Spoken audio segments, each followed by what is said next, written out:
muli ba kibanda kati mukabaki bajja kukuba okubira abanene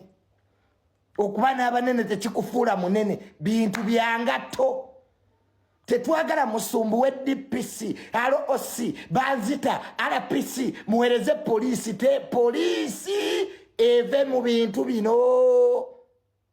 kubanga ababirimu be babitandika munsi osobola okukola effujjo naye tukulanga effujjo kuba kabaka b'effujjo munsi osobola okukola effujjo n'olimalayo naye tukulanga effujjo kuba kabaka b'effujjo ensi ky'ogiwa kyekuwa bw'ogiwa emirembe ekuwa mirembe bw'oyagala eby'obubanda ojja ssangayo ababanda kati bye tulimu bya bubanda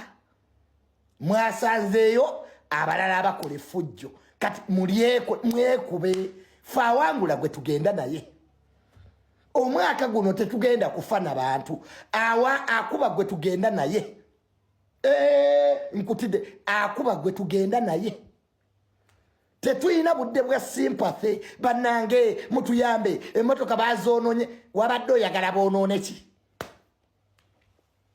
ffe tetuyina budde akuba gwe tugenda naye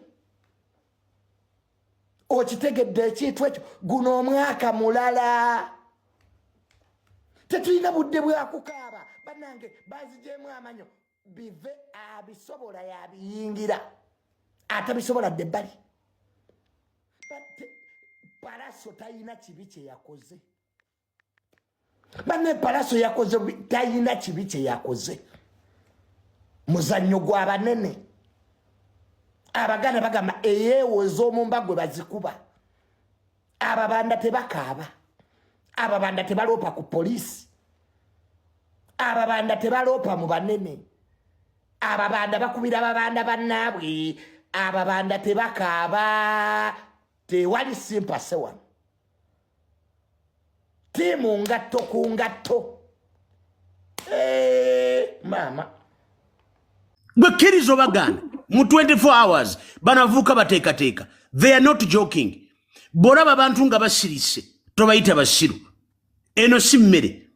naye nze kino kye ŋŋamba polisi ya Uganda nti mukkirize mugaane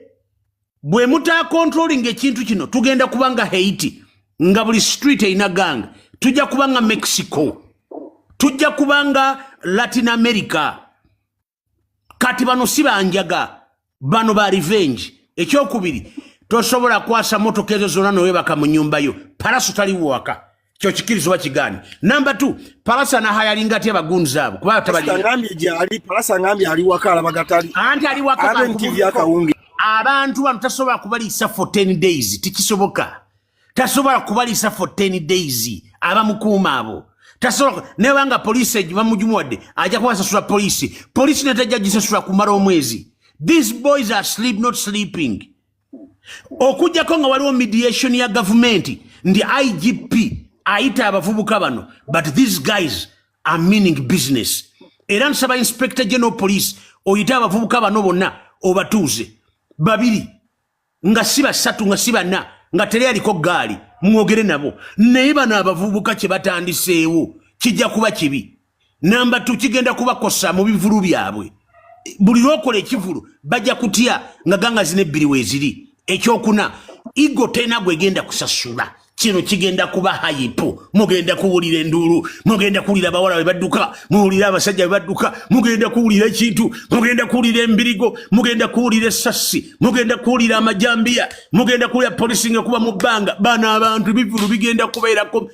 kankubuleko tugenda kutuuka time ng'omuyimbi Palaso waba n'ayimba kino kikigenda okubaawo ng'ayimba n'avaawo ne gaali ye.